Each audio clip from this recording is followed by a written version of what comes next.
Welcome to the stream, guys and gals. This is Kaen, your favorite extreme strategy gamer. We are back, and today we've been playing this game called Suzerain. I'm not sure exactly what kind of game it is. It seems like some kind of strategy or diplomacy, politics type game. I didn't research this game before I tried it, so let's give it a shot. Let's find out what it is. Let's find out if it's any good. Hey, Buddha, welcome back. Thank you. Thank you for the sub, buddy. Thank God,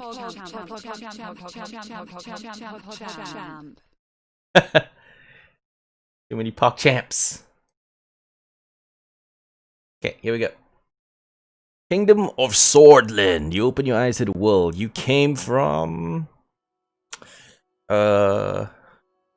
an impoverished family in the city of Dare. Let's give ourselves like the worst starting advantage. I guess the poor guy would have more challenges in diplomacy or politics or whatever.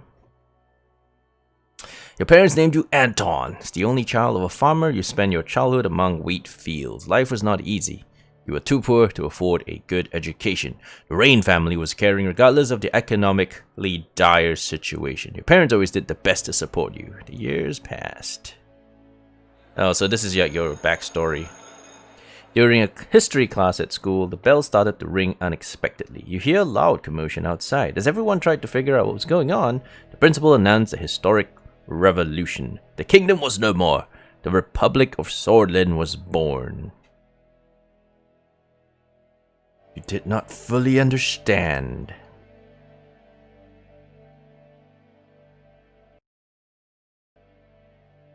After graduating, you passed a university exam with high marks. You had the opportunity to choose between several studies.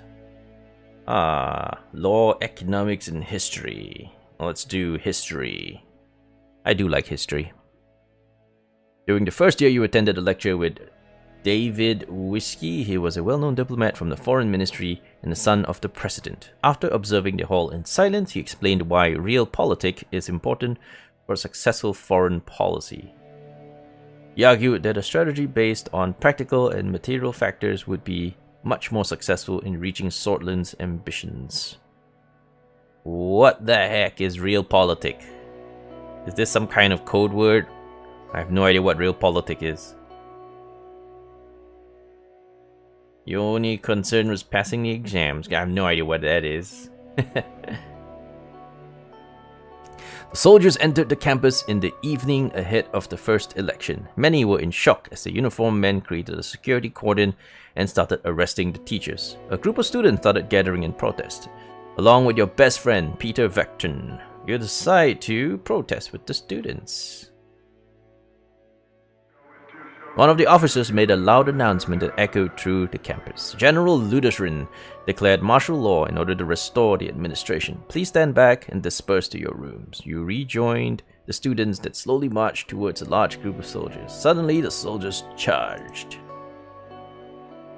A student fell and was trampled as everybody started running away. I hold my ground. Fight and get arrested in one. Soldiers beat you relentlessly. It was a gloomy year. Coup of 27, hey? The coup split the students into two groups and caused frequent fights. Torture and imprisonment of any opposing voice became daily routine in Dire. Didn't want to stay idle and decided to join a human rights group. Yeah, let's protest. The group heavily protested against the deteriorating human rights situation in Swordland. You contributed in thorough discussions on how to protect and expand freedoms. In one of those meetings, Peter introduced you to one of his friends, Monica, who was a volunteer for the Swordish League of Women. You were immediately attracted to her intelligence. The politically charged environment led you to... Oh, now it's politics. So we can either join the socialists, the nationalists, or we can stay away from any political organization. Let's join the nationalists. The Young Swords. The radio relayed that the communist general Rykard surrounded Luderin and his troops, demanding their surrender. So, they refused and heavy fighting broke out across the country. You just couldn't believe it. The army was fighting among themselves. Swordland plunged into chaos. So, first there was a military coup and then there was a civil war. Rickard's sudden attack caused even more bloodshed in the country. He seemed different compared to the fascist Lutheran. In your opinion, however, he was more of the same. So you participated in a protest march. You were chanting, one nation, one system, one people. I don't know what the difference is. All those are just, you know, standard stuff. You were marching against Rickard. The students and soldiers supporting the coup gathered a few hundred meters away. Many socialists were among them. You knew something was going to happen. Alright, I guess we stay to fight. There was a massive clash between the two sides. Soldiers began to beat the students. Tanks started rolling forward. In this chaotic moment, you saw a young girl about to get run over by a tank. I ran to save her. Are you kidding? Of course I ran to save her. But you couldn't reach her in time. You never forgot her face. Oh no, she got rolled over by a tank. The clashes escalated into full-blown civil war. The horrors made you isolate yourself for a while. Monica helped you cope, and love grew between the two of you. However, it was a difficult time for love. The chaos must end. 1929 Republic of Swordland. The charismatic colonel Tarkin Saul orchestrated a sudden coup and brought an end to the chaos. What do you mean a sudden coup? It was civil war and coups and endless coups. He wrote a new constitution and restored stability. The people saw him as a savior. He formed the United Swordland Party and ran as a presidential candidate in the first ever elections. Well, he's seen as the savior, so I'll vote for them. USP won the election by a large majority. After graduation, you kept seeing Monica and noticed her interest to marry. However, a letter arrived from the military calling you to fulfill your compulsory service. Alright, time to be a soldier. 1930 Bergia region. A devastating civil war broke out in the neighboring country, Wayland. The distinguished Major, Iosif Lancia, ordered you to lead your squad on a border patrol mission. It was a very cold winter night when you began marching out of Gumrin Outpost. You could see your breath. After several hours marching through the snowy hills, distant noises were heard. Visibility was too low to confirm the source. Squad crawled forward in formation and found the spot to observe. A group of refugees had made it beyond the border fence. Refugees? I'll let them come in then. Refugees. They go back, they'll die. After the patrol, Major Lancier arrived with anger and immediately relieved you of your command, calling you a disappointment. One of your squad members had reported your actions. After several months of scrubbing the floors as a punishment, your duties ended and you went back to civilian life. Yeah, so we did kill refugees. That's the end of our military service. You and Monica decided to share lives together. After receiving the blessing of her parents, a ceremony was held in Hallsword. Everything's about sword. Swordland. During the same year, you worked hard to secure a high-paying job at the governing United Swordland Party. It was much more difficult to start your career on a good foot because of the refugee incident, but you still managed. Easiest path to power? It was the best opportunity to change the country for the better.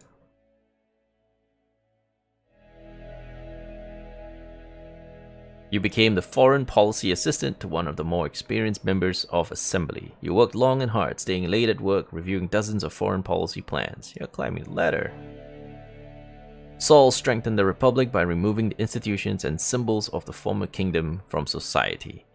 Things were also looking up for the country as the massive economic boom continued, and people were the happiest they had been in a decade. Election time came, and it was decided. President Tarkin Saul was elected once more. The preparation for the most comprehensive trade agreement with Agnolia was occupying most of your personal time, but your significant contribution to the trade talks triggered an invitation to meet President Tarkin Saul himself, who offered you a key position. Wow, so we're like 25 years old, and I was going to be the youngest member of Assembly.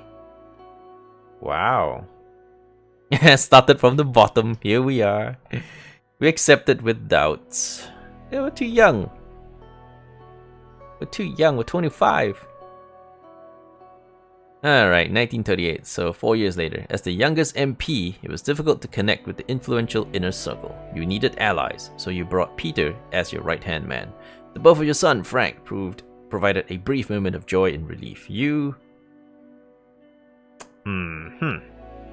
So, either we improve our position in the party or we spend time with the family. Alright, I'll spend time with the family. Fuck the job, right? Screw the job, screw the country, screw politics. During your absence, Peter found trustworthy contacts and strengthened your position in the party. At the same time, President Saul increased his authority over the years. His growing ego started to cause strife within the party. Cracks began to show. There you go. He's now the dictator. President Saul barely secured a majority in the election against the opposition leader. Over the past year, people were growing discontent with corruption and the worsening quality of life. Meanwhile, calls for United Swordsland Party Congress became louder as leadership struggle started to brew. Well, he's starting to become a dictator, but he did save the country, so I'll keep supporting him. He was the savior of the country when it was in turmoil. The contender for party leadership was Ewald Alfonso, a reformist, talented business magnate with a growing popularity within the party. You were trying to secure votes for President Saul, who noticed your loyalty and approached you with a lucrative deal. Okay, we have a meeting. The president offered you the position of Minister of Foreign Affairs and Trade in the next government if you backed him in the upcoming vote. I'll accept. The party congress was nothing short of impressive, with the banners of the United Swordsland decorated every possible spot. Thousands of influential political figures, loyal lobbyists, and benefactors gathered for this turning point. The voting for the party leadership began. I voted for Tarkin Saul. Unfortunately, Saul lost the leadership vote to Ewald Alfonso with a small margin. During the Congress, Saul announced retirement from politics. The systems he had established were to stay much longer. His achievements wouldn't be forgotten. Well, I guess it doesn't matter who's in charge. Yeah, apples, oranges. A month later, your daughter was born. Monica named her Diana. She motivated you during a tumultuous period in the party. The general elections were approaching. The United Swordsland Party was under the new leadership of Ewald Alfonso. I may as well join the party effort and campaign for him. 1946, right? World War II. During the general elections, the main opposition leader was embroiled in a sex scandal with his secretary, diminishing their chances. The extensive privatization program proposed by Ewald Alfonso secured an election victory for the United Swordsland Party. Over the next years, we did our best in order to make Swordsland a better place. Yeah, we're just trying to help the people, right? Screw the party. Just make the people. Help the people. The presidency of Ewald Alfonso saw many bold reforms, but was followed by a serious economic recession. The other parties announced their bids for the 1953 election, but the unfair system hampered all opposition efforts to win.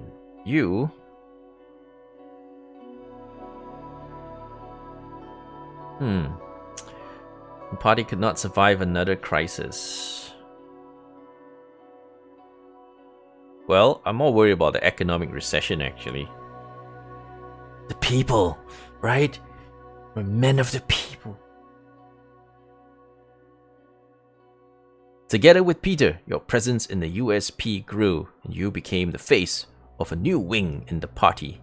You effectively took over the leadership as President Alfonso lost control of the country. The moment to make a move had come. Wow, how old are we? We are 43. Fancy. So we're taking over the country at 43.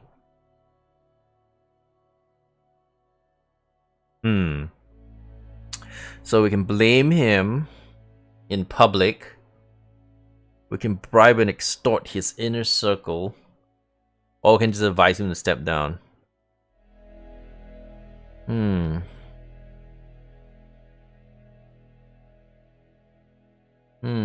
This is a tough one.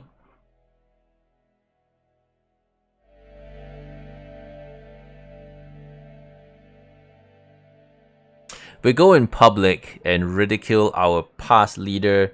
That does not reflect well on us as well. So that's out. Bribing and extortion seems like... Seems like a low blow. I guess we'll take the passive approach. We'll advise him to step down. This might be the weakest option though. These two are positions of power. This is the weakest position. But it's also the position that doesn't offend my inner self. Alright, let's take that option. He didn't take your advice seriously and started to reshuffle his cabinet, but most of his inner circle abandoned him. Your diplomatic attitude made the party vote you in as the leader. Following this, you announced that you would be running for president in the general election, with Peter as your running mate. It was my turn to lead the party. We are 45 now. After visiting every city and town during the campaign, you made a speech on state television. You promise to preserve national values.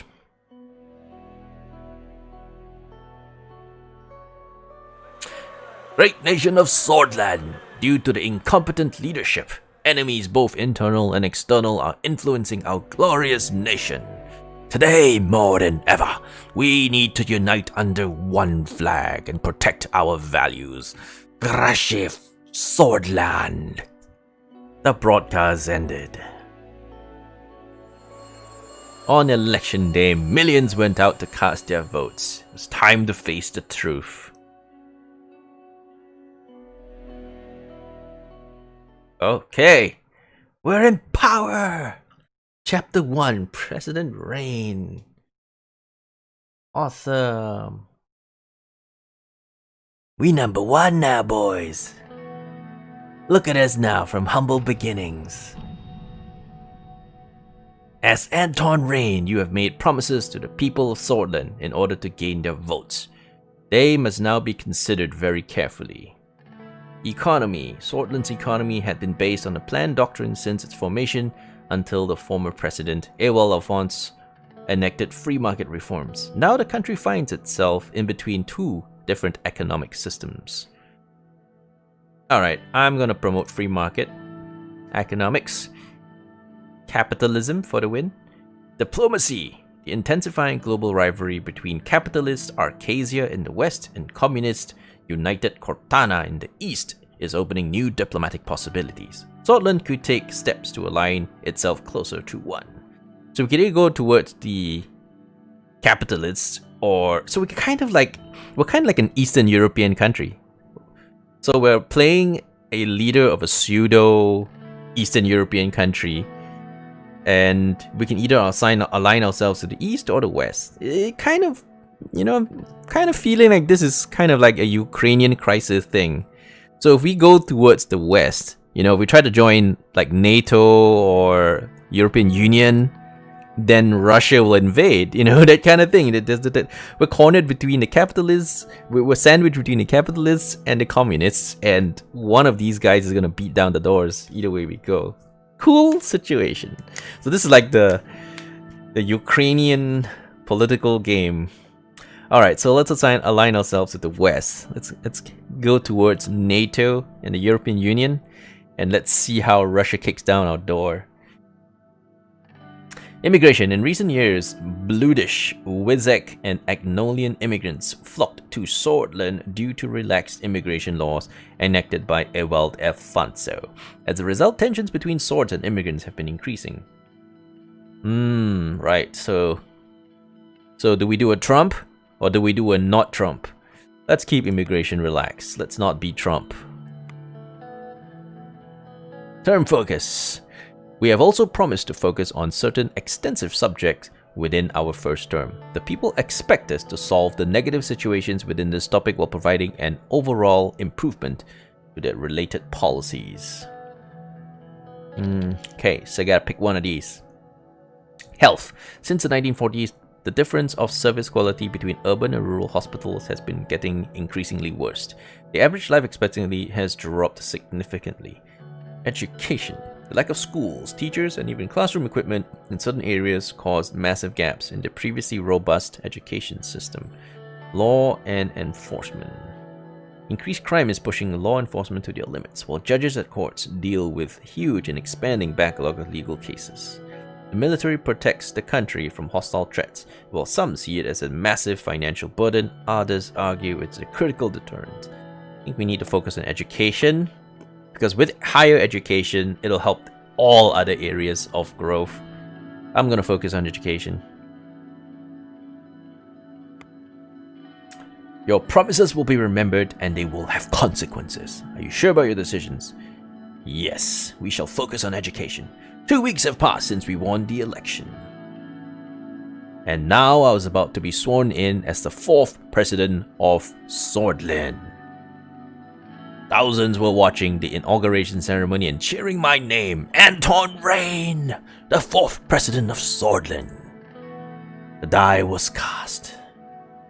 And there my story began. In the distance, the Maroon Palace stood on top of the famous Hill of Pride. I had no way of knowing what future awaited me there. So that's like the White House. I looked at my family. My son and my daughter, Frank and Diana, were next to Monica, my wife. Her eyes were glimmering with pride. And I never, abandoned my family and shit just to focus on politics. We did good by them.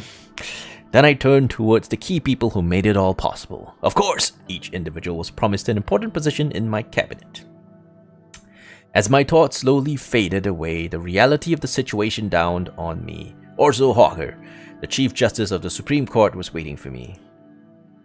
Orzo Hawker, the time for the oath has come. I'm ready. Alright. Please repeat after me. I do solemnly swear that I will respectfully execute the office of the President of Swordland. And to the best of my abilities, preserve, protect, and defend the people and the Constitution of the Republic of Swordland. You may now deliver your inauguration speech, Mr. President. It is an honor. Oh, 1 second.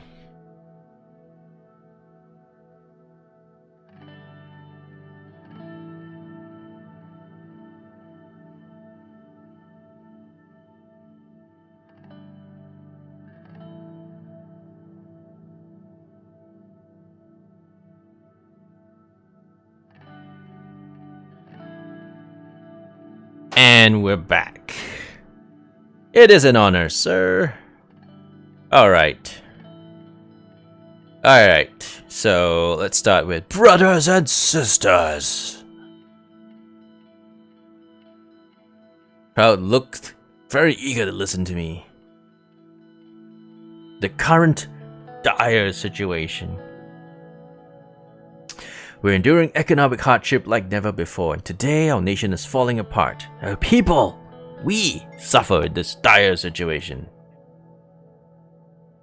If we stand together, we prevail.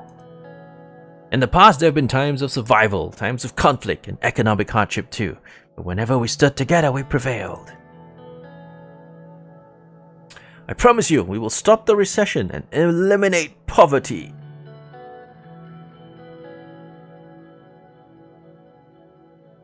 Alright.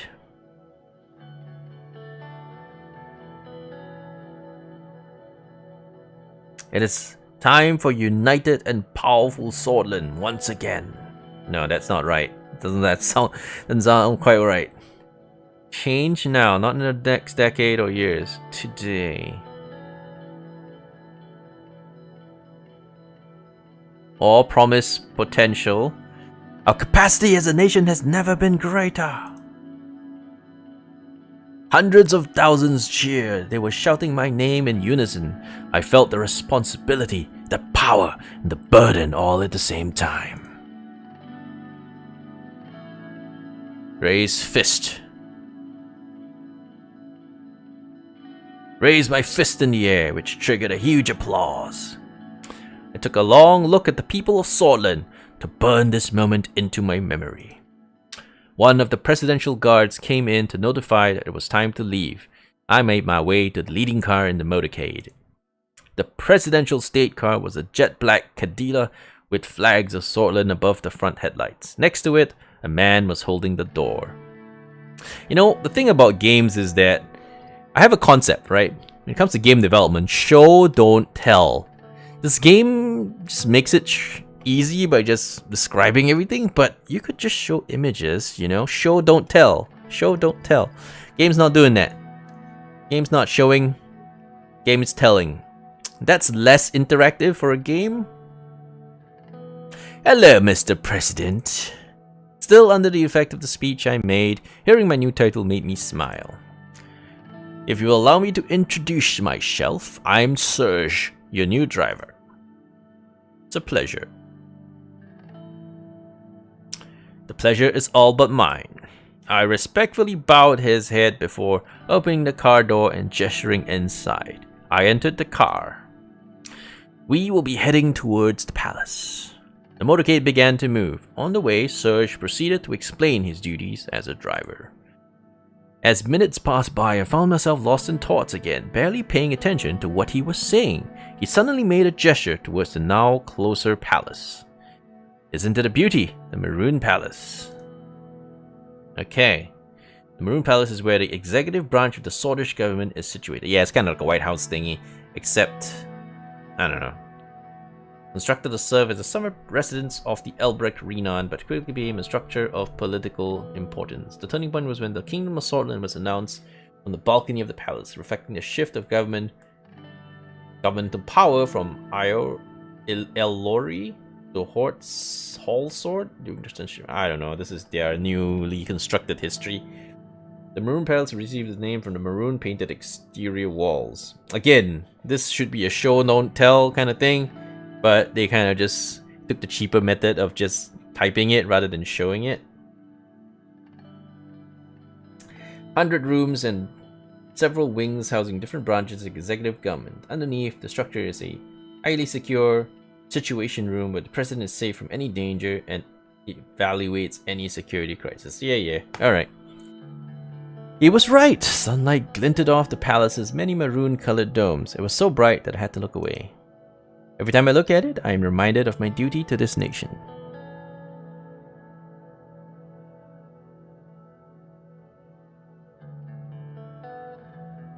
We all owe a great debt to the men who led the country from here. Their service will not be forgotten. The car drove past the majestic gates, continued uphill to the entrance, and stopped in front of the door. Serge got out of the car and opened the door for me. Have a great day, Mr. President. A Mogna Westcore. Or a Mogna Westcore or something. I don't know. Some greeting. It referred to the famous Swordish phrase from the times of revolution. A Mogna Westcore. Vecton Sisda. Which meant morning will come. Victory is close. Right. So some kind of Russian dialect thingy. Vecton Sisda. Yeah, sure. Let's play along. I made my way upstairs through the extravagant corridors of the palace. Marble and engraved wooden finishes decorated the interior. My footsteps echoed in the colossal halls. The guards bowed their heads in respect as I opened the massive doors to my new office. Alrighty. Now we are in the game, I would think. What now? Okay, so we're president. El Presidente. Alright, read the report from Hallsword. Logistical issues. The mayor of Hallsword reports that the rising population and fast urban expansion has resulted in high levels of congestion in the city traffic. The logistics report underlines increased traffic and slow transportation routes as the biggest problem of the capital. The mayor also reported that the absence of well-designed, large, land-based logistics center where all transporters come together is one of the greatest problems for domestic transporters. Because Holsword is a big metropolis, transporters are scattered all over Holsword, having established such centers in 10 different districts. Right. Okay. Did I just read? Oh, that's a different one. The General Staff convened right after the election to congratulate our victory. All branches of the Swordish Armed Forces were represented in the meeting that took place at Camp Strongarm with massive security measures. Chief of the Armed Forces, Vulcan Kruger, made public press statement highlighting the increased chances of military confrontation in eastern Merkopa and requested support to strengthen the military. Okay, so there's a chance of a military skirmish. Peter Vecton arrived a couple of minutes early and sat across from me. He was struggling to hold back his smile. We did it, Anton. We won, finally. After all those years with our noses to the grindstone paid off.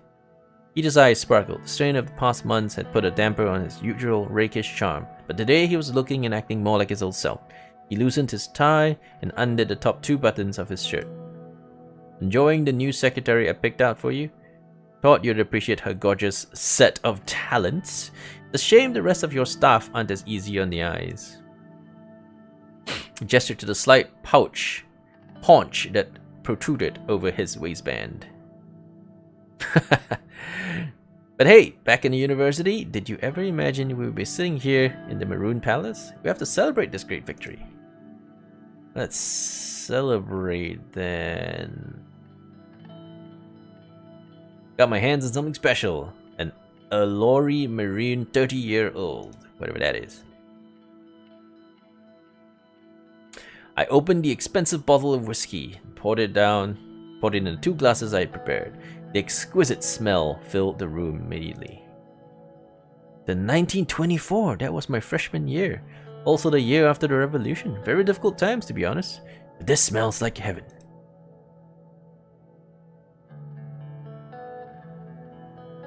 The future awaits, Peter.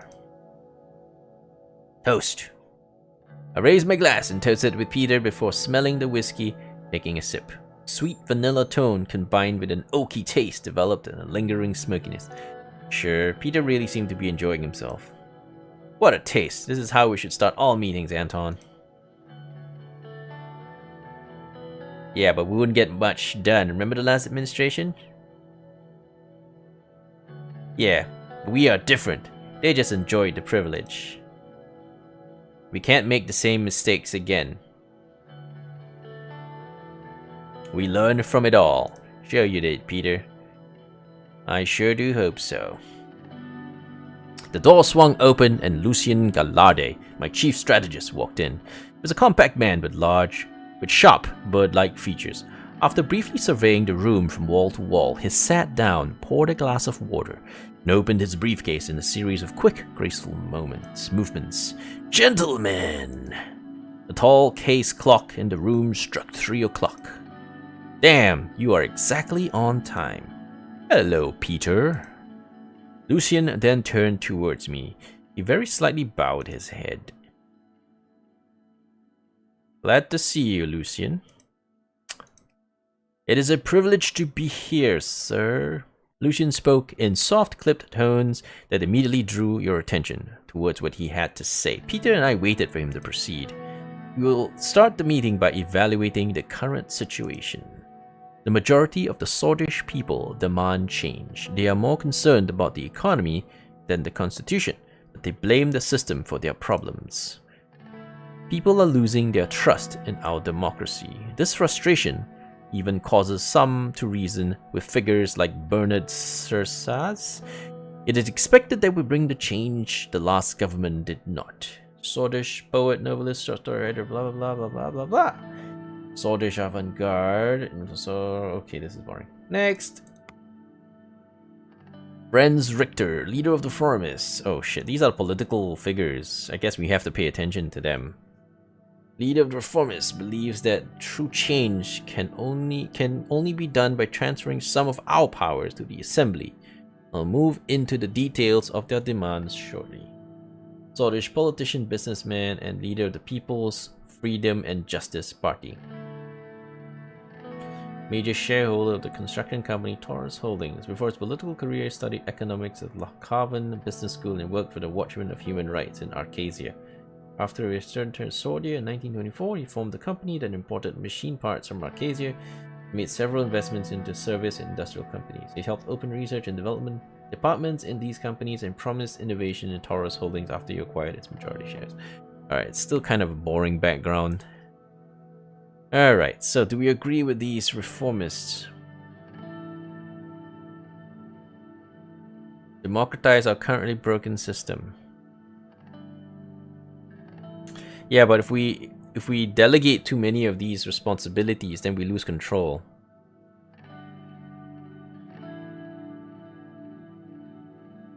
That's the thing is, delegating it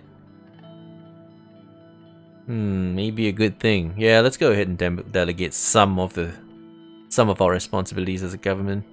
It's like what the modern countries are doing anyway.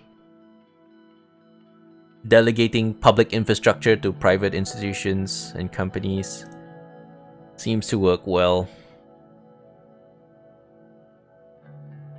It will be tough. You'll need many allies against the old guards in the government. Max difficulty. I don't know. I play all games at max difficulty, so if this game doesn't have one, I guess then it's regular difficulty, because there ain't choices to make in difficulty. Mr. Richter managed to influence many members of Assembly to give their support for drafting a new constitution. Reformist politicians are quickly increasing in number. While the reformist wing inside our party is still a minority, they could have tripartisan majority in the Assembly, especially if they unite under Franz Richter.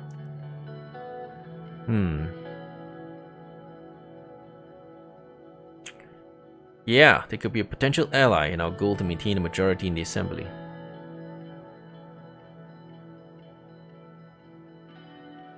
He is definitely key in this. Reformist demands are clear. They want to limit the president's veto powers, ensure that the Supreme Court is independent, and take away their right to vote on constitutional amendments.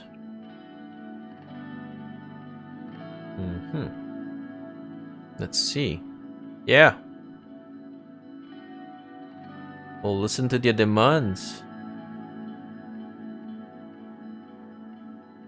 Yes, I did start the poorest. I start with the poorest setting. You know, I tried to pick all the handicaps. We started poor, and we fought and stood against all the tough situations. We start with the poor background, make things harder. I hoped it would make things harder, but there was no actual difficulty setting. Alright, so we'll listen to the demands, but we will not just support them blindly, because that'll be giving away too much power. I did not join the Red Youth. Did I? No, I joined the Young Swordists or something. The Young Swordists. Not the Socialists, the Nationalists. We must listen to their demands, otherwise we are no different from the previous administration. I agree, it's better not to go against the wind of change that's raging around the country at the moment. Yeah, we were beaten to a pulp at the age of 22. We were beaten brutally and senselessly by the soldiers as we stood our ground. The old guards will do their best to preserve the Constitution. Chief Justice Hawker and his allied judges have a great influence over the Supreme Court, which will be tough to break. The court also has an abrupt power over constitutional legislation. Without their approval, we cannot even change it. Alright. We need a comprehensive bill to balance the power structure more fairly.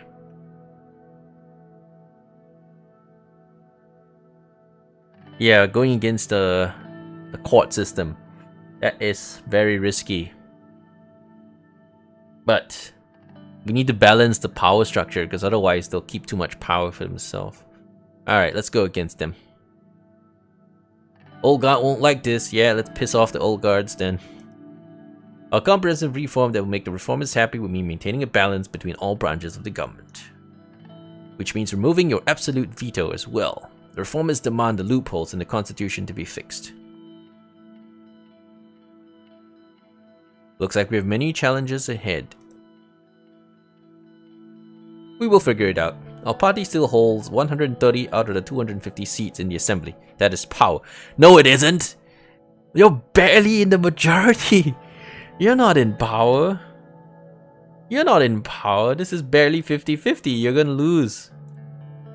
However, to reform the constitution, we must receive a 2/3 majority at the Grand National Assembly, which is 166 votes, and a simple majority in the Supreme Court that equates to 6 votes. Sheesh, this game is very political. Political detail. After we have settled our thoughts on how to proceed, we need to talk about our party figures. Our first goal must be to get the 150 signatures needed to start the process. Following the green light from the USP, which is our political party, we'll reach out to the other party members to see if they could back our draft.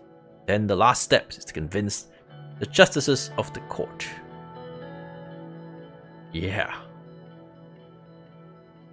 The entire process will take a long time, but we must start working with a reform committee to evaluate all possibilities for a new constitution as soon as possible. Sure.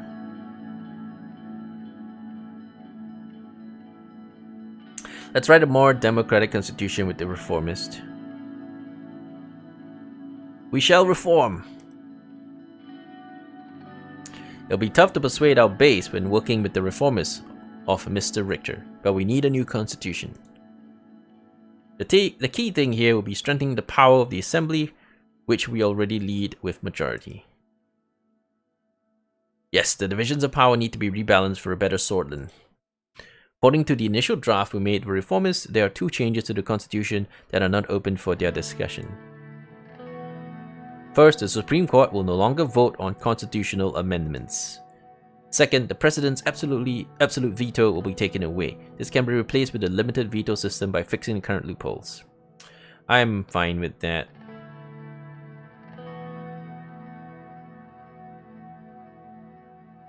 Yes, sir.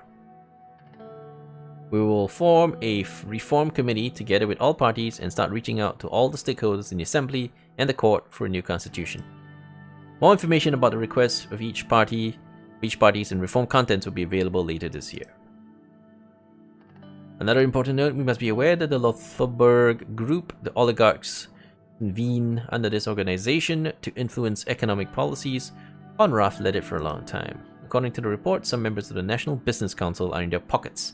The group, under the leadership of Walter Tusk, will surely try to bribe us for their special economic interests. Okay. So the businesses will try to bribe us.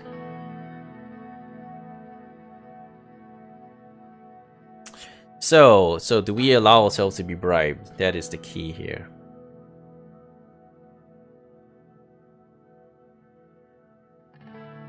I mean, it's not about bribery, right? We still need to work with them to ensure that businesses thrive. But it seems like the choices here is either we resist talking to them, which means I guess in this scenario it is whether or not we choose to be bought. Because that's the dialogue. I won't be bought, it won't happen. Or we won't let these privileged, greedy, and snobby capitalists run the country. But talking to them is bribery? I think we need to listen to their concerns too, right? Right, guys? We need to listen to the concerns of the business. The business people, otherwise the economy will keep suffering. But in this context, it appears to be whether or not we choose to be influenced by them. Not talking to them, just be about, understanding their concerns. Looks like this is a choice of bribery or not bribery.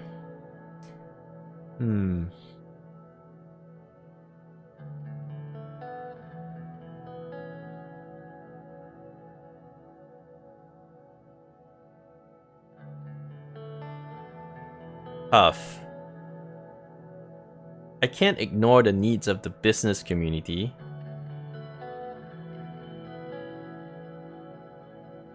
We'll be open to talk with them, even though there will be some concerns of bribery. I will have to talk to the business community.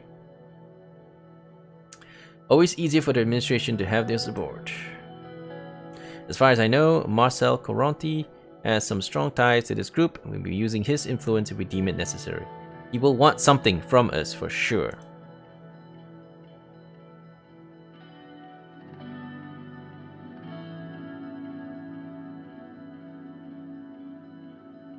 Yeah, if he wants something from us, then they can't move a finger without us.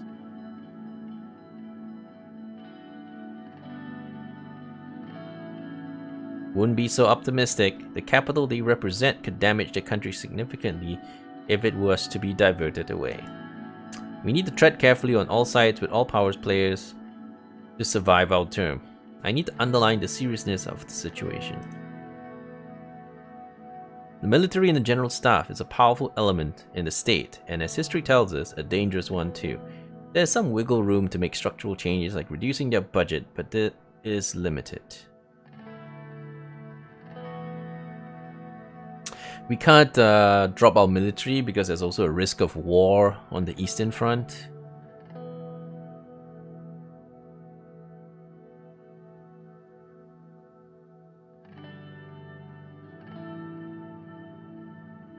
Yeah, there's a threat to the horizon. So I don't think we're going to reduce our defensive capability.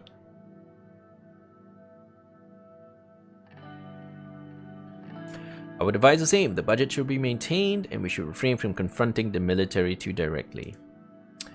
Defense Minister Josef Lancia is more loyal to us compared to General Kruger. In fact, that obviously can't change with our actions. Either way, I see a potential rift between the two since they are clearly of different minds. If we act strongly against the military, the two would unite against us. I agree with Lucian. We need to tread carefully with the military.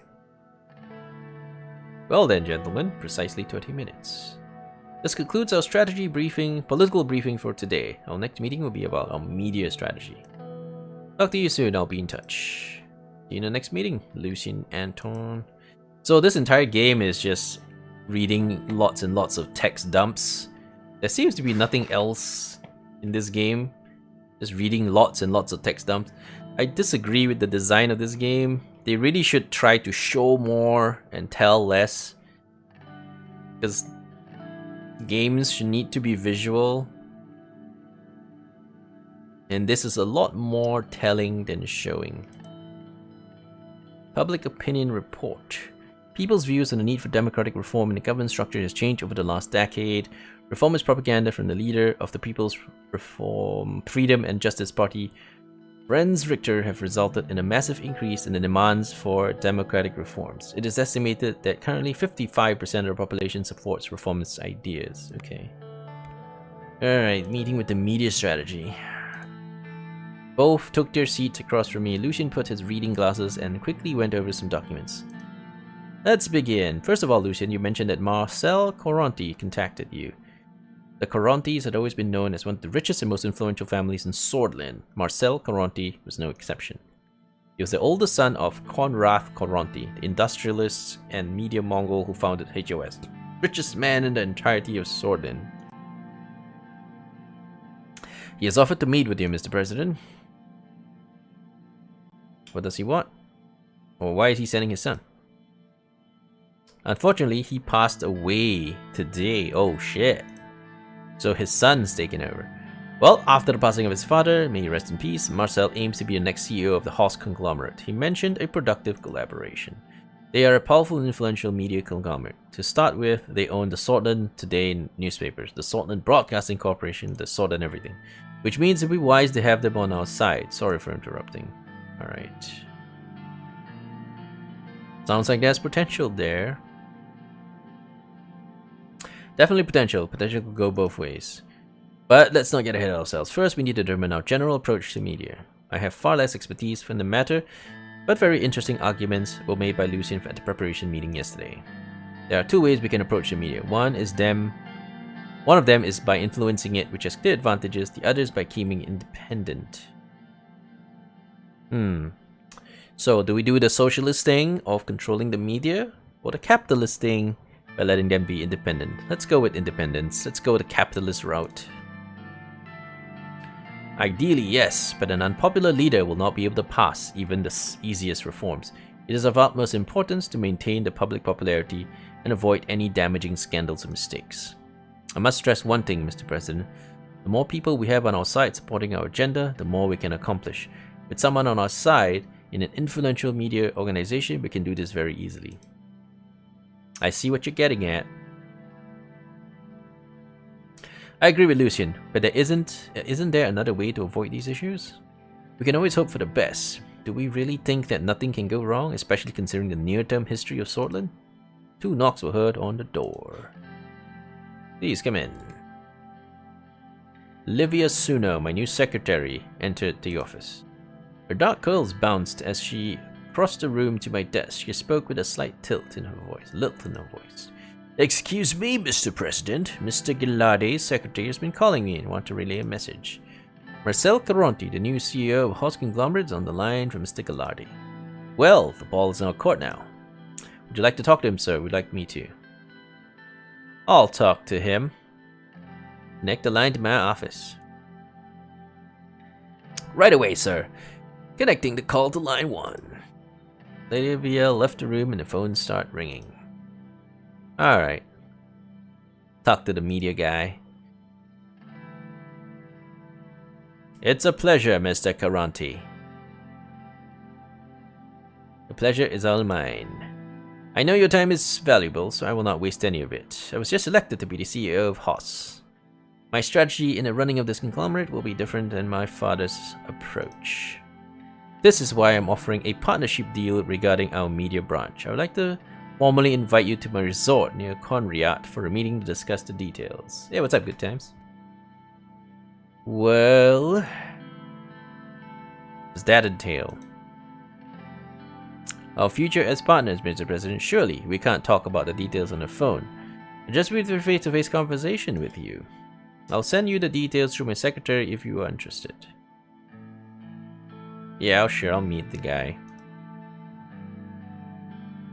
Well then, I will let you return to your packed schedule. See you later, Mr. President. See you later. I'll set things up right away. Expect a worthwhile meeting next month. It is settled then. Looking forward to the meeting next month. Looks like we ran out of time for today. We'll continue where we left off. Thank you for your time.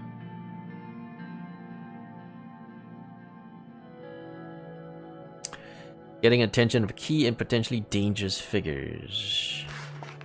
Wow, so this entire game is just reading. Oh gosh. Gosh, that's all this game's got, huh? No visual things. Just reading walls and walls of text.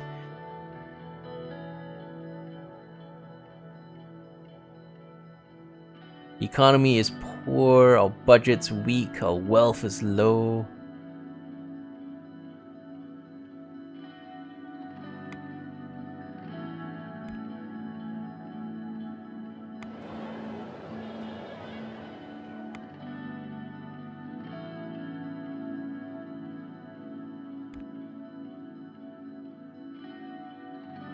Report from Lesbia. I'm not sure what we're even doing. How is the game being played? Is it because there's options here, but every time I pick one it seems like there's an entire wall of text. And I'm not sure if because some of the options disappear after that, so I'm thinking that time might be passing whenever you make a decision. So if you just click on this, then you're ignoring the rest of the things that are happening all over the place. So you can only make a choice. And by making a choice, you ignore all other choices.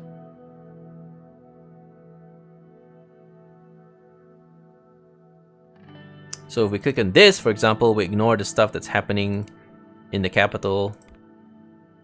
So port is losing its importance.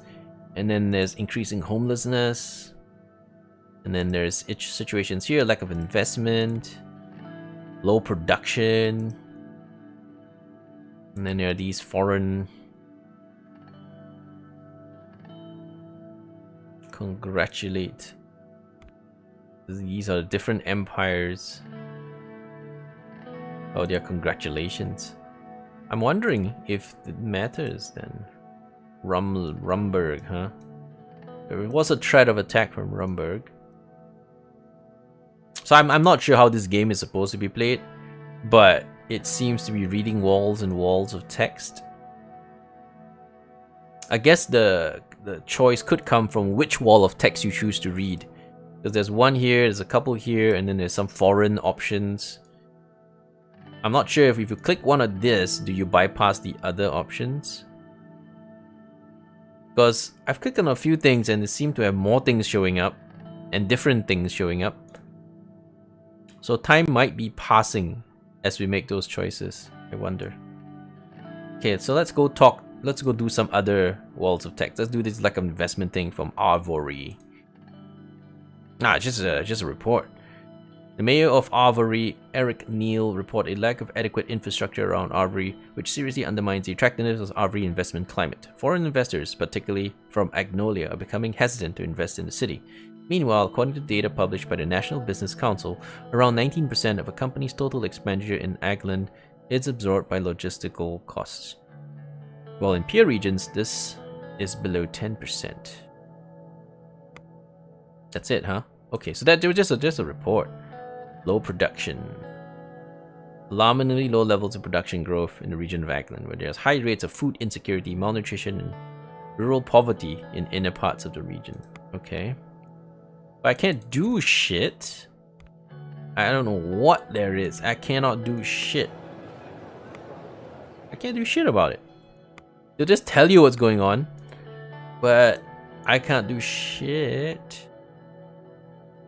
Sends his congratulations, great victory, and wishes for hope, close cooperation between our countries in the future. Trade deal.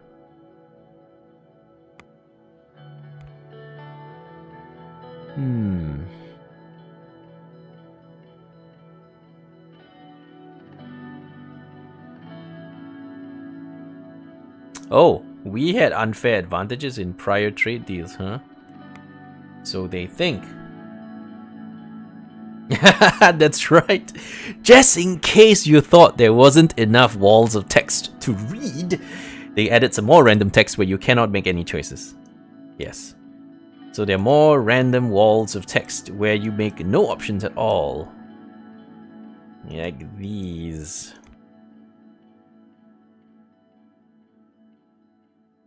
Normalize diplomatic relations between two countries, okay. And then this one's another wall of text. Graduated with results and spoke about his hope that beneficial partnership deal, blah blah blah blah blah blah blah.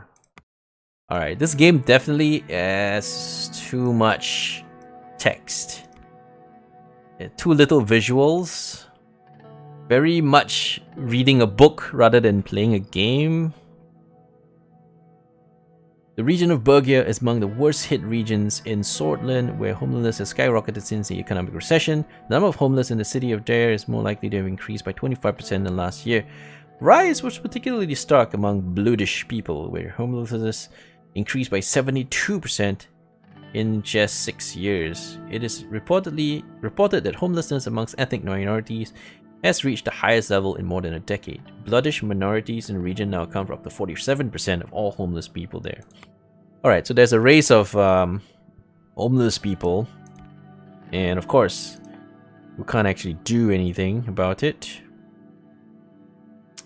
Port of Lakavan is no longer the busiest in Mercopa continent, falling behind the 3rd position. While this is negative indicator for our administration, Lakavan still has the potential to shine again as a major trading center. Port of Lakavan is the largest port of Swordland and holds enormous importance for the economy, particularly as the main distribution center linking the capital and inner parts of Swordland to the rest of the world. The major port city will hopefully keep supporting a possible economic upturn in the entire country if investment projects succeed. Okay, so all these walls of text we have managed. So it seems like the only major decision you ever make is in your capital. The rest are just random pop-up things that you can't do anything about because I have no options. Do we have options? I mean, just telling you what's going on, but there is no... You don't make any decisions other than reading walls of text.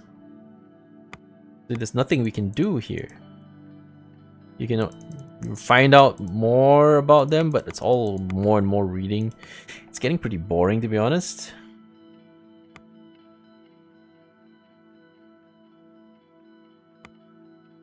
just a wall of text game.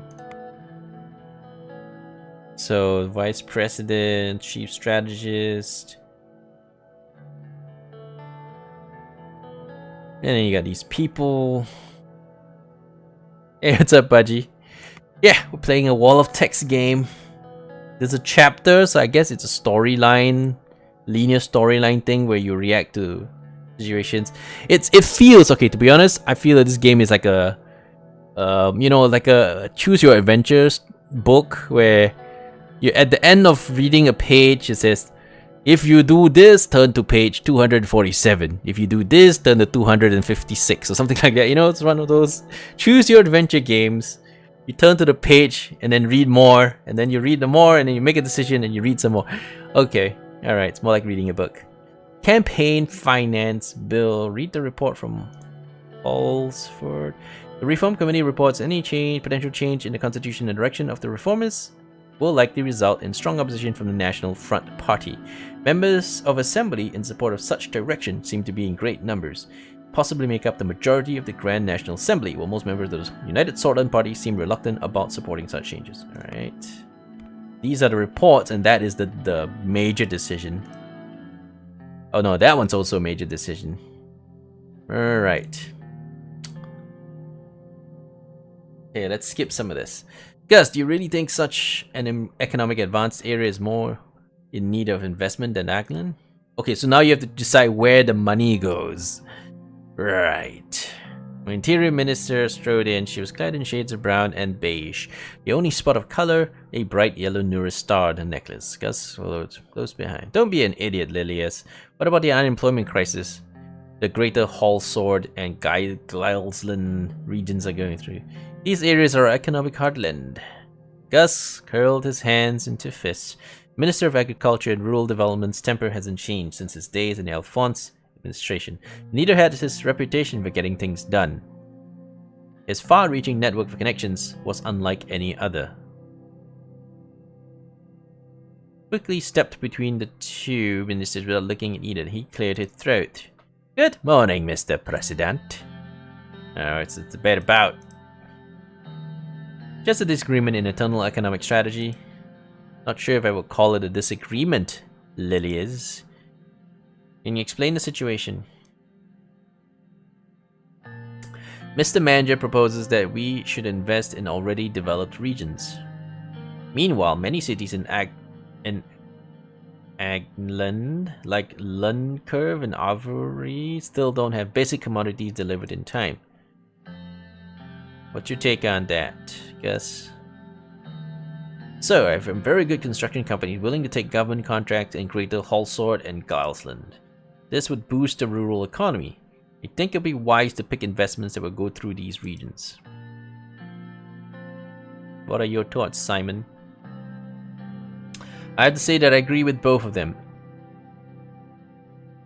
Anglan is in need of investment and we can improve Greater Hallsword and Gilesland. I want to avoid this topic now since we can talk about it in the future. Rather, first fully brief you on our current economic situation. Alright, pull away a silk handkerchief and wipe your glasses. My staff and I have comprehensively analyzed every aspect. He was interrupted by a groan from one of his assistants by the door, both of whom were now visibly struggling to hold up the heavy projector. Oh, you can just put that there. Pointed below the painting of President Saul. The assistants placed the projector next to the table and installed a white screen on the wall. Leave now.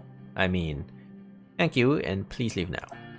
The assistants left the cabinet room. I was reminded that Simon had never quite had a way with people, but his facility with numbers has made him the most sought-after economic specialist in Swordland. Simon started looking at his slides. He always carried documentation around with him. Alright, wait. What happened to the new police station construction in Esford?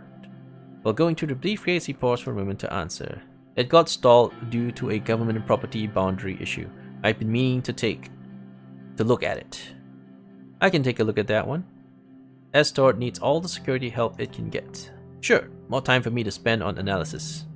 His eyes glittered as he finally found the slides he was looking for. There have been some developments about the Swordish Ren losing further value today. So I guess that's my currency. We've been trying to stabilize it with the central bank. The recession of 51 has put enormous pressure on the economy, resulting in the collapse of the value of our currency. The entire situation was a significant cause of concern for our administration. No shit. What would you like to know about the current economic situation? So GDP and debt situation. Our current GDP is 310 billion Swedish ren. The national debt is 427 billion. It's still hard to fathom we lost nearly 150 billion in wealth. The past 3 years were tough. What's our unemployment and inflation rate like? Unemployment has skyrocketed and is now at a staggering 16%, and inflation is at a relative high of 7%.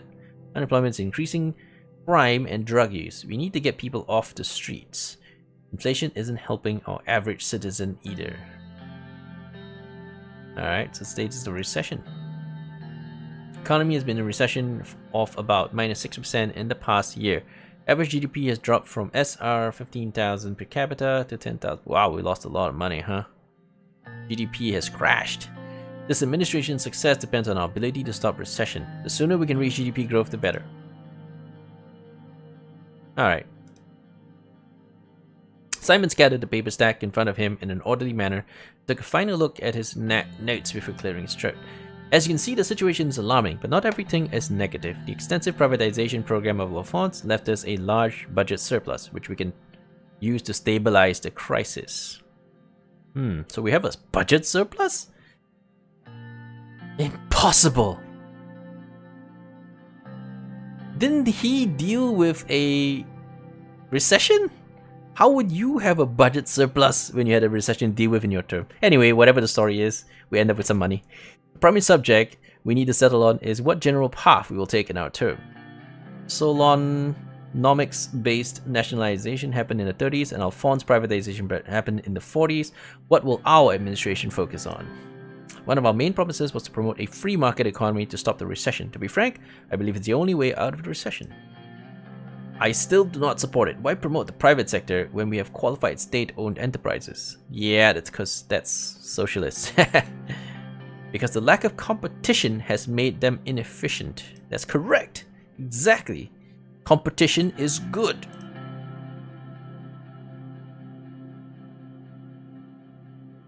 What are the consequences of free market? There are not many, but one could say that we are much more likely to be influenced by the world economy. It is important to think about this subject because the upswings of the world economy will reflect good on ours too. Yes, and when the global economy crashes, we go down with it. The structural problems of Solonomics was going to lead to a recession according to the predictions at the time anyway. Either way, even if we pick one of the doctrines, we retain the option to make economic choices on a case-by-case basis.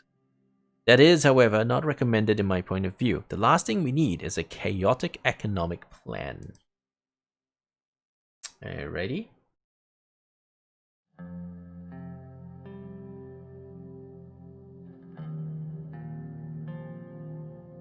Finally, something we can both agree on, Lilias. There is another important point which has a direct impact on our economy. Superpowers.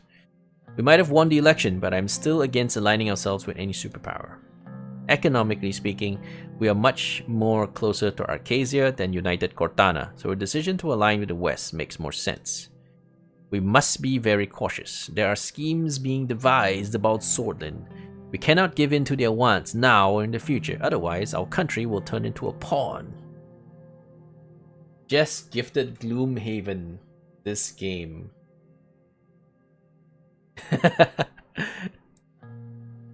I want you to reconsider your promise to align with Arcasia.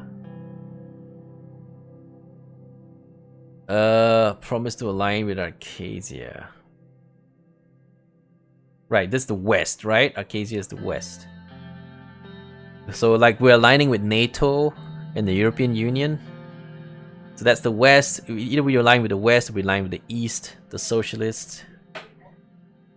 So I guess we'll continue aligning with Arcasia. Boost our economy. They're wealthy and influential.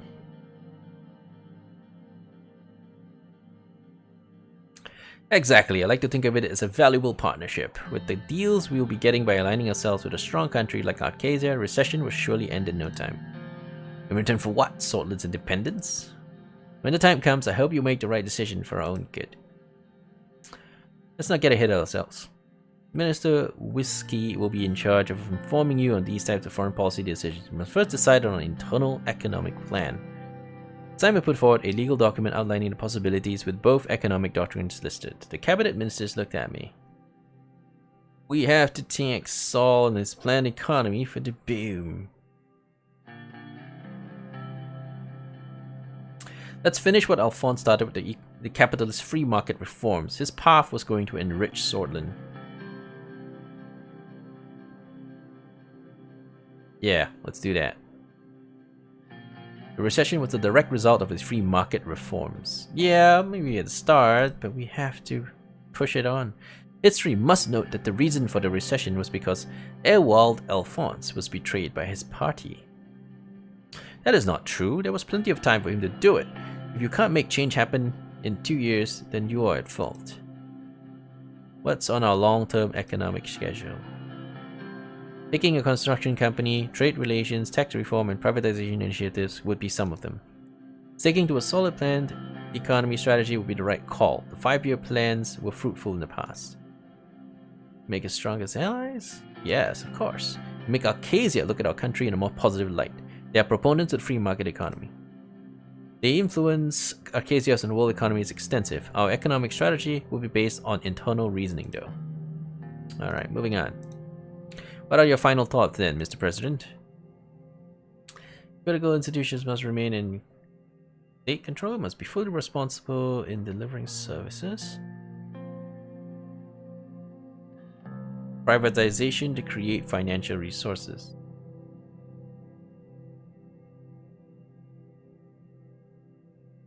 Well, market economy that doesn't require much guidance could help attract foreign capital.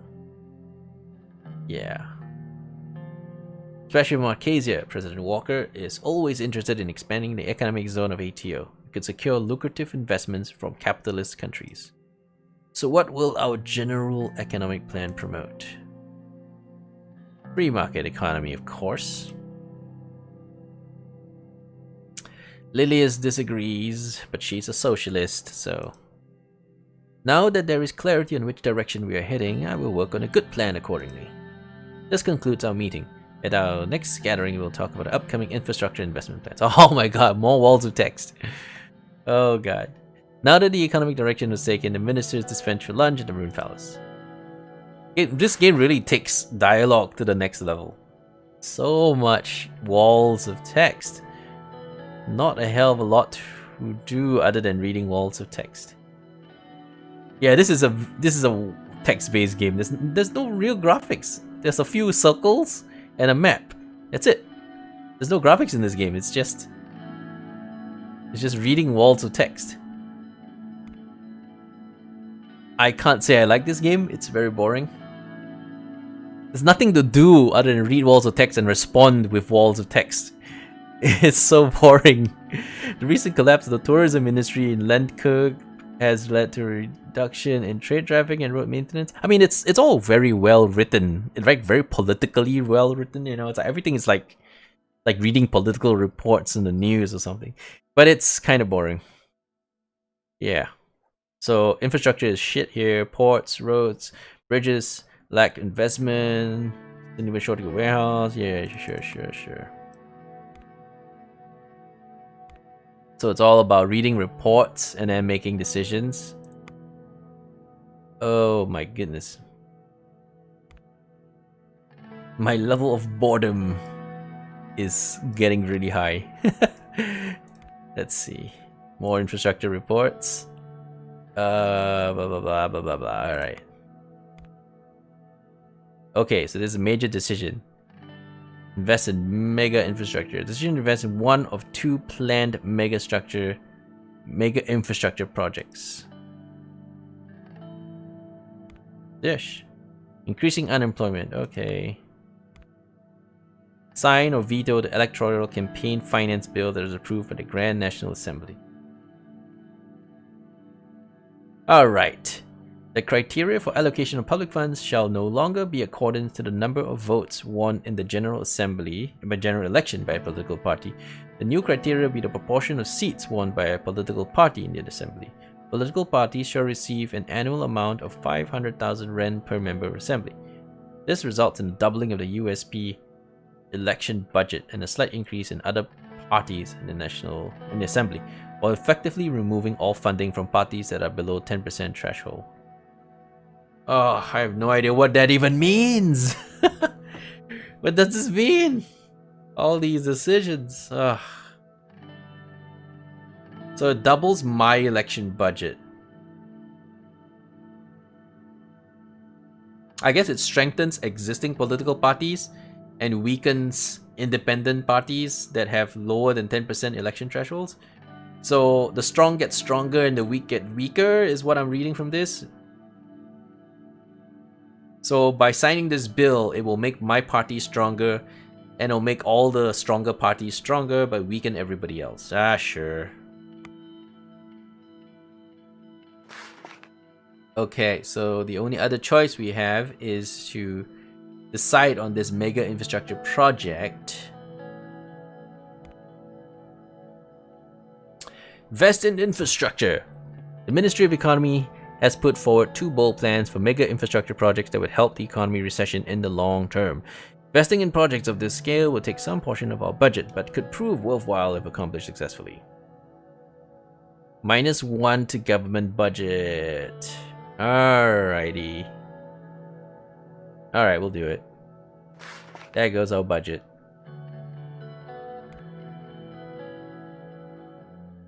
Okay.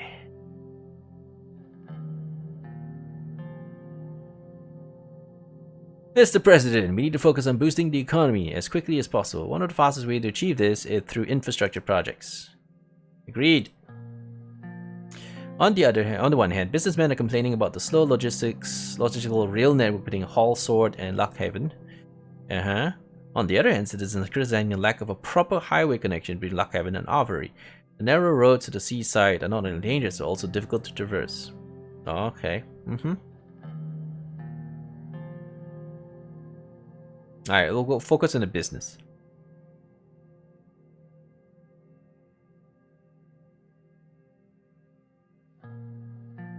Agreed, improving the rail connection from Hallsword to Lockhaven would be much more beneficial to our economy. It is not business people that suffer, but the ordinary folk. But what really matters though is that we can accomplish something tangible in your first economic act. Must first prove our administrative capabilities.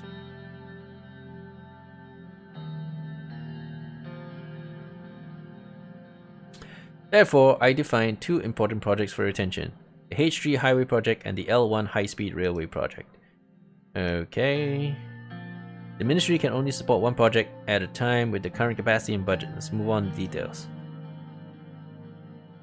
Alrighty, let's hear this one. The H3 project aims to improve the abysmal state of the road network between Agnon and Agnolia. This is in the north. Area is home to several million Agno Swordish and Swordish who feel neglected. There are no proper highway connections to and from Agna, and the mayor of Avery, Eric Niels, has been asking for a bigger budget to develop the regional infrastructure. He told us that even trucks are having a hard time traveling through the main roads. The increased traffic is causing trouble for people commuting in and out of the region. Alright.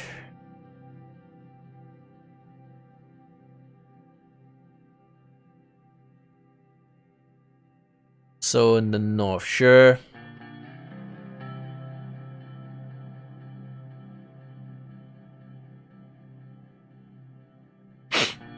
Personally can vouch a trustworthy member of our party? Okay. Right. Look at the map. Leaders is pointing in Lockhaven. Lockhaven? Where's Lockhaven? Where is Lockhaven? You're pointing to it. I don't see Lockhaven.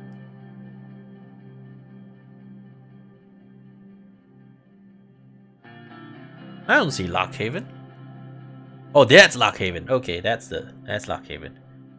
Right. And what? There's nothing to click. So what do you want me to click? Oh, just tap there, okay. The H3 highway route starts here and leads to Lankherb. Okay, so we're talking about improving this road, yes?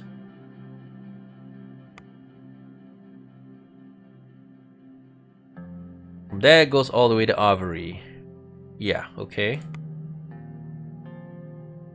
As a result, the road network towards the Agnolian capital Stelport will improve substantially. Pauses and leans forward in her chair.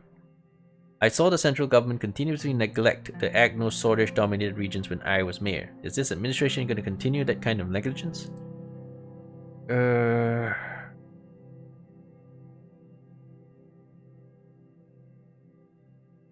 Yeah, nice coastal road, isn't it? Alright, so we should no longer neglect the key region for our trade with Agnolia.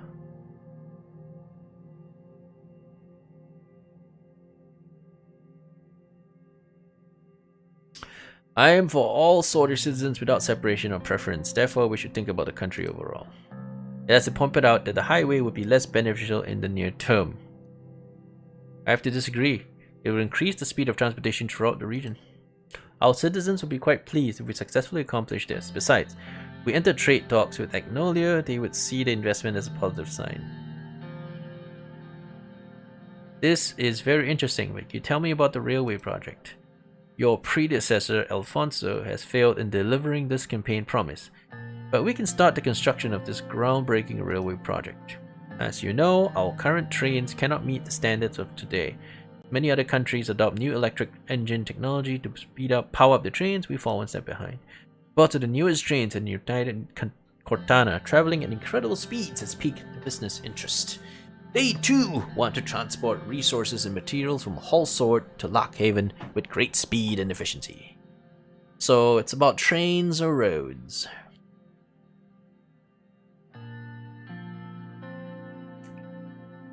Support their growing populations in business and investments. This game has at least 5 million words of content. That's right, 5 million words of content, no pictures and no gameplay. Just lots of clicking of walls of text and lots of reading of walls of text. Hey, what's up, Stinky Socks? We're trying out a new game. It's pretty dry though. Plan is to upgrade the old L1 line from Hallsort to Lockhaven. Hallsort to Lockhaven. Oh right, so improve. Oh yeah, get a train. Get a train from the capital to Lockhaven. Right, right. So first it will go to Anrika, and then from Anrika to that.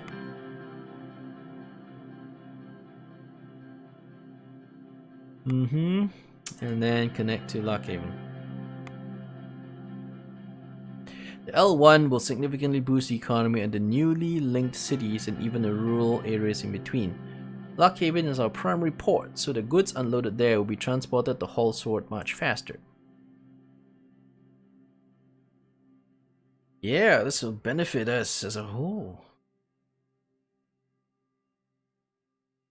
But it's already developed. Since there's a train, there's just no better train system. I think we can only make one decision. So we either improve our railroads or improve our roads.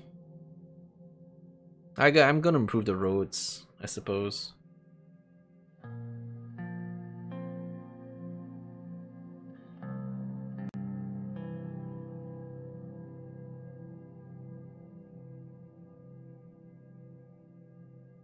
So we can either improve the road or the railroad. Damn.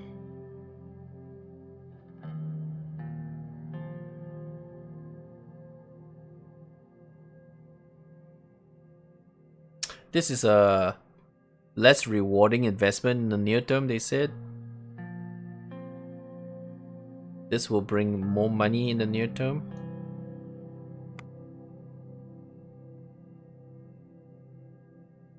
But I want to improve the region in our poorer, infrastructure in the poorer regions. Let's do that. Let's help the poor people.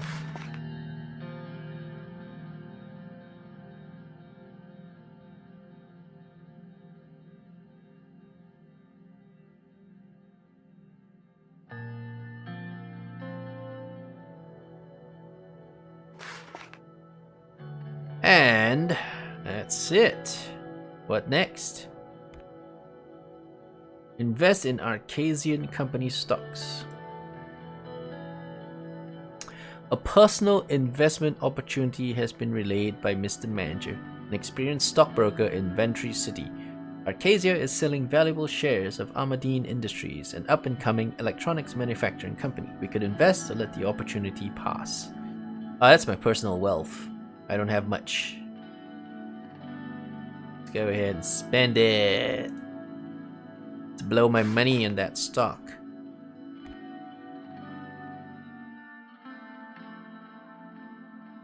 Three-decade-old tradition, breathlessly anticipated by politicians, bureaucrats, and the press. All eyes are about to be on me. I called on Monica to get the children ready. Looking in the mirror, I straightened my tie and took a deep breath. After tonight, there'll be no turning back. Suddenly, Diana hugged me from behind, startling me a little. Monica had fixed her hair into an elaborate braid, woven through ribbons.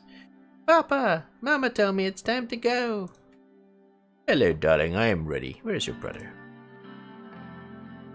I think Frank is still upstairs. Almost time to leave. Big ball starting in less than an hour. Now, where's my first lady? She's wearing a simple yet elegant beige sheath dress and short heels. Her hair has been neatly pinned into a chignon, showing off the pearl earrings I'd given her for our 15th anniversary. All those years she has stayed by my side. Now we're about to begin the most challenging chapter in our lives yet. How do you do, Mr. President? Embrace her. Alright, let's not worry about Frank.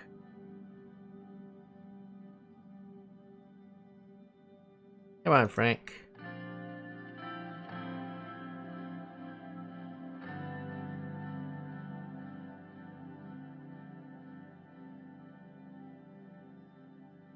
Alright, you'll get used to it.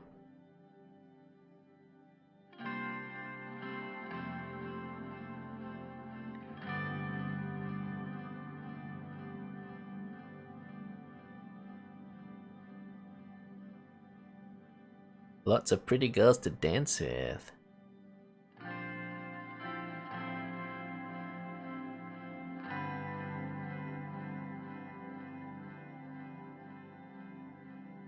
Go, let's go. What am I thinking about?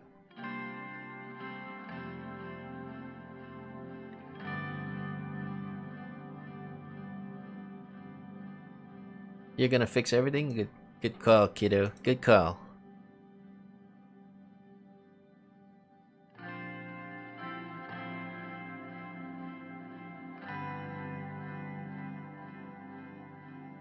Oh my god, there's so much walls of text.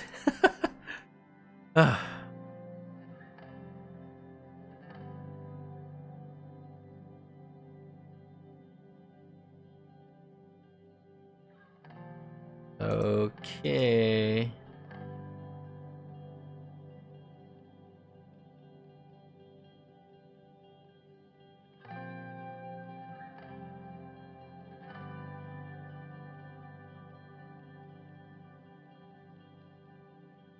Celebration. Let's not talk about policies.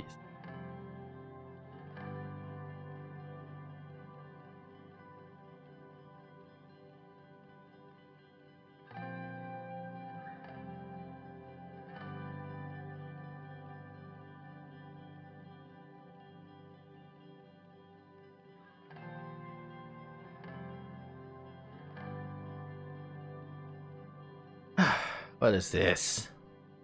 One of your first acts as president was to sign a campaign finance law allocating public election funds by seats in the assembly as opposed to number of votes. This is the deliberate attempt to defund the Communist Party and the Blundia Workers' Party, neither of which have reached the election threshold.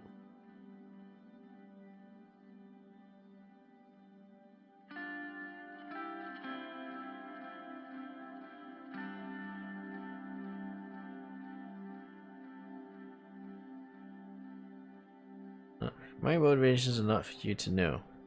That is just rude. But acknowledging that we are just defunding opposition parties, that's shitty.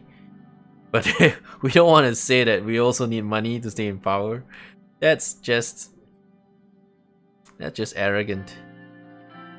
God damn, all the choices are terrible, and we cannot just deal with the reporters like that. They have freedom of press, you know? I guess we have to take this option and be rude.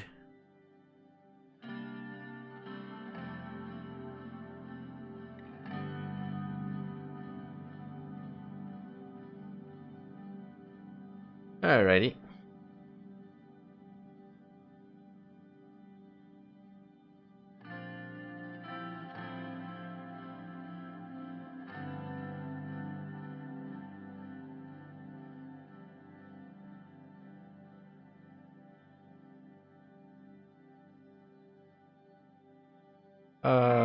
Right.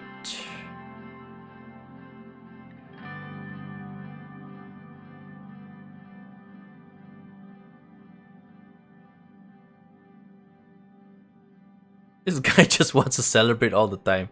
All he wants to do is drink and celebrate. This guy isn't here to work. What a lousy vice president. He's just so happy to drink. He's probably a drunk.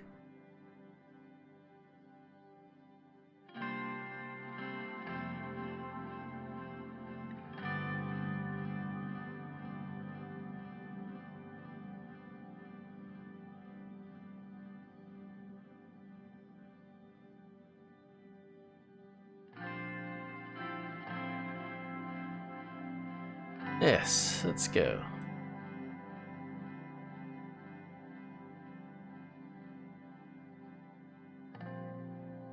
Oh, the entire thing is just a wall of text. My god. Even these kinds of social occasions, they don't bother to throw graphics in here. It's really sad. I think I'm just too bored of this game now. The rest of the game is going to be just like this. Yeah, that's no good. That's no good.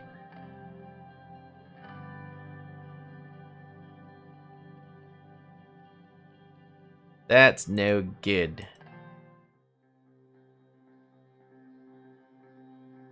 No gunshots. Oh, we're getting shot at. We're getting assassinated. Shield Monica and kids.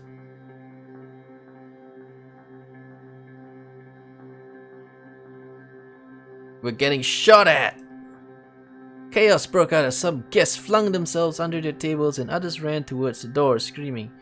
Diana burst into tears while Frank tried to comfort her, hiding the fear in his own eyes. Shit got real fast. 3 more gunshots rang out loudly. Mr. President, are you alright? Carl Greiser, head of the Swordish police force, was running towards us with 3 more police officers in decorated uniforms. They all had guns drawn. Soon as he made it to us and saw that we were unharmed, he let out a big sigh of relief. Thank God. Check the perimeter. Status report. 1 second, Mr. President. Turned around quickly to his men. Check the perimeter now. Paul Jansen, follow my lead. We'll bring them to the safe room. He now turned to Monica, Evelyn, and the children and spoke in a softer voice. Don't worry, situation is not under control. Please follow me. We promptly followed Carl through the winding halls and corridors of the palace. His men still had their guns drawn, but did nothing to ease the tension. On the way, Peter made an attempt to break the silence. What a fucking night.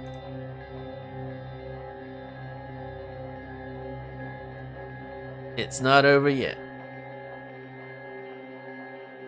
Carl turned to us with a serious face as we were about to round the corner. Quiet, please. Sorry, I can't. I talk when I get nervous. Yeah, you're drunk and nervous. Peter, shut up. Carl flipped the switch in the wall and the panel opened, revealing a hidden staircase leading to a large reinforced door. Inside, a set of emergency lights flickered on. The safe room was comfortable and spacious, with expensive-looking leather sofas. Small security monitors on the wall displayed grainy footage of each room in the palace. There was a boardroom and a pantry containing enough provisions to last us months. Monica and Evelyn sat the children down and began wiping their tears. Carl stepped away from us and made a few radio calls. When he was done, he returned to me and Peter. So, got plans for security force? Nah, that's rude. So what's the status? Carl's radio suddenly crackled to life. Every second felt like an eternity as he pressed his ears to the receiver. When it fell silent, he turned to us. Good news! We're not in any danger at the moment. The situation's been dealt with and the perimeter has been secured by the guards and the police. If I may, sir, we just got elected. I mean, we just got elected and already we're being assassinated. Attempted to be assassinated. It's crazy, man. He gestured towards a more private corner of the room and started speaking more quietly. This is what we know so far. We have confirmed that 2 people were gunned down in front of the palace. The gunman is one of them. We are sure he was working alone. The attacker fired 3 shots at an MP, 1 to the head, 2 to the body, instantly killing him. Holy shit, they killed an MP. Presidential guards at the palace immediately shot and killed the attacker. Gunman had not been identified yet and required an investigation. MP that was killed was identified as Bernard Circas. This is huge, Anton. This will cause a lot of problems. So, okay, so the Red Youth, the commies got shot.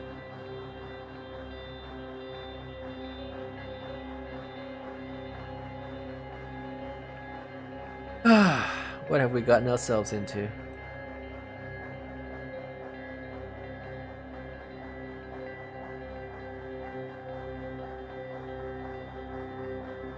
Okay, I'm done with the game. Just trying out some new indie games. I wasn't sure what it was going to be, but it turns out to be walls and walls upon walls of text. Oh, he just sent me Gloomhaven. Get off Suzerain. Get off Suzerain. Alright, I'm off Suzerain. I try. I mean, I gave it my best shot. I tried. Restart Steam, get the game, and get going. Okay, let's go play Warhammer 2. Play Warhammer 2. That would be cool. Okay, for that I'll have to go to that. Oh, was that a new game? Got Warhammer 2. New DLCs. Check that out. Okay, let me restart the stream so that I'll get a new title up, new game and shit. Be right back in a minute, guys.